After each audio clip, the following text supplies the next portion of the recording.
We are back! It is so great as always to see that smiling face of yours. And today, guys, we're going to be talking about getting started. Are you recording now?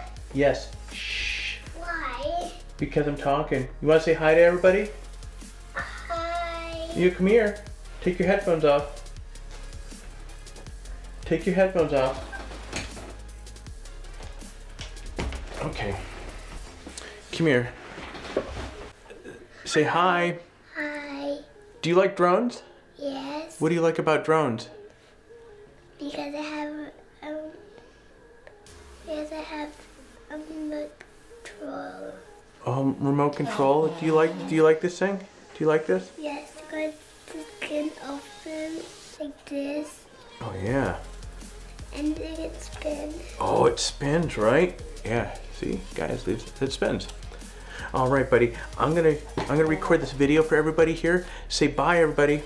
Bye. Create your best shot. Create your best shot. Fly your drone safely. Drive your drone safely. No, fly your drone safely. Fly your drone safely. All right, cool. Bye. Bye. Okay. All right. You go sit over there. You listen to your video.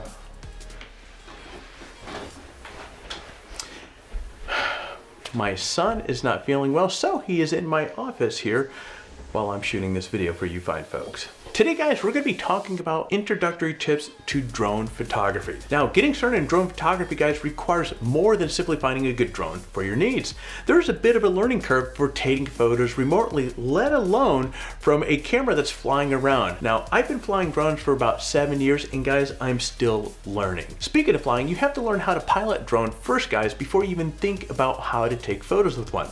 Throw in the legalities of drones, they're illegal to fly in some places, and you begin to see just how many things there are to consider when getting started in drone photography. But if you stick around to the end of this introductory video, you'll learn many of the basic drone photography tips that will help you get started on the right foot. The key word here, guys, is introductory. This is the first in a long series of upcoming drone videos that we're going to be covering here. So we're just going to overview some of the critical topics here, and then in later videos, we'll take a deep dive. So pull up a seat and let's go.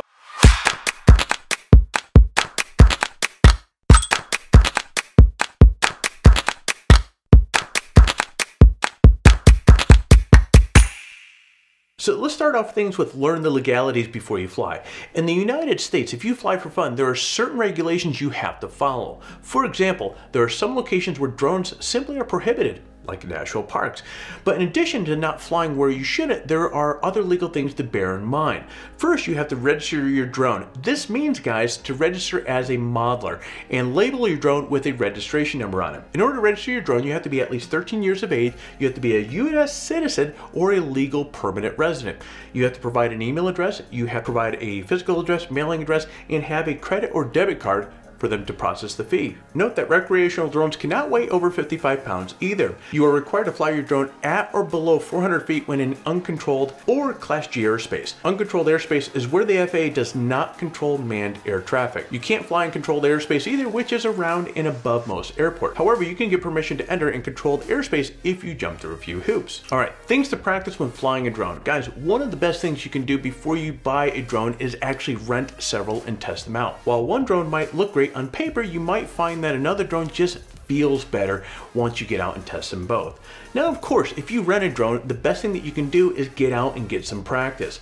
Get a feel for taking off and landing. Practice hovering the drone in place. Also practice rotating the drone around. Get familiar with the drone's various modes. Learn what each of the buttons do on the controller. Guys, learn how to use the drone's features by themselves and in combination with one another. Really, this is a lot like learning how to use a new camera, right? Read the owner's manual, take some test shots, and get tons of practice so you can use the drone successfully. Here's an important one. Guys, develop a pre-flight checklist. One of the best things that you can do to fly safe is to have a pre-flight checklist. Doing this ensures that you've ticked off all the boxes that enable you to know that you're ready to fly.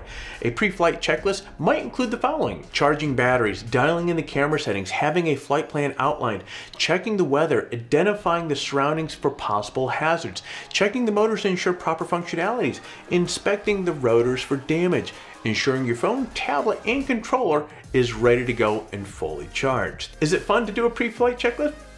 Maybe not. But guys, it's critically important nevertheless. A safe flight is a successful flight, and that means making sure you and your gear are prepared. Let's talk about buying the right drone. When buying a drone, most of us look at price primarily, right? Thankfully, the prices of drones have dropped over the last few years, so where you might have spent well over $1,000 for a good drone back in 2016, today you might find a good drone for half that price. But price isn't everything. For our purposes here, let me give you just a broad overview of some of the things to think about when looking for the right drone for yourself. First, think about the sensor size, as that impacts the quality of the images, guys, and your ability to shoot in low light situations.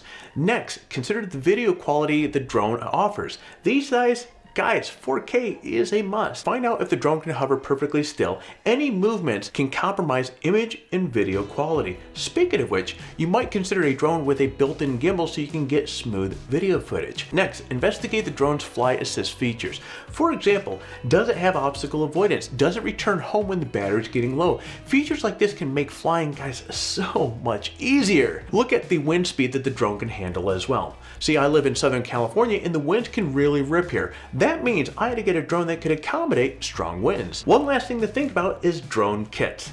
Now, most drone manufacturers allow you to either buy the drone by itself or as a kit. For me, it made a lot more sense to buy as a kit.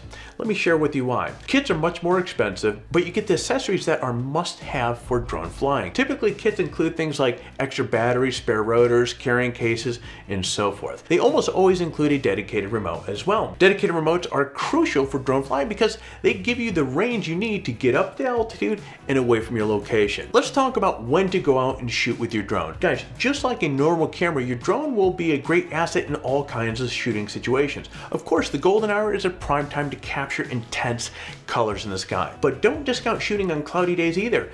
Cloud formations can bring tons of interest to the sky, not to mention that cloudy days can really make moody in dramatic photos. One thing to bear in mind when shooting cloudy days is that the tiny camera sensor in your drone might also need an ISO boost to get a good exposure, which could lead to a little grain. Also, don't discount shooting on bright sunny days either. Some landscapes, guys, come to life under bright sun and it could provide you with some really killer shots. The only drawback to shooting in bright conditions is that it's hard to see the live feed on your phone or tablet. However, this can be rectified with one of those sunshades. About the only time you shouldn't go flying your drone is when the wind exceeds its capabilities and when it's really nasty weather.